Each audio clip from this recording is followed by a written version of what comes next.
Hey guys, and welcome back to this channel. In this video I'll be showing you guys how you can edit your project settings on CapCut PC. So right here on the right, don't click on anything. There is like a details panel. So select modify, and here's where you can edit your project settings. You can name your project here. I'm just going to name it weekly. You can also select, I don't think you can select where it saves to. You can adjust the resolution. So for instance, customized, this will change like the resolution of the video. You can also change your frame rate here, and also change the color space, and you can also adjust the performance here. If you enable this, it might speed up your editing too. Once you are done with everything, just press save.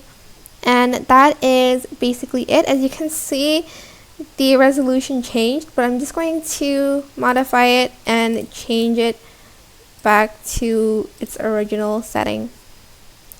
That is it. I hope this tutorial was helpful for you guys. Don't forget to like, comment, share, and also subscribe to this channel if you haven't done that already.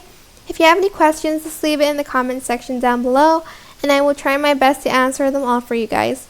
And if you found this video helpful, please click the thanks button above the description box down below. Thank you so much for watching. Bye!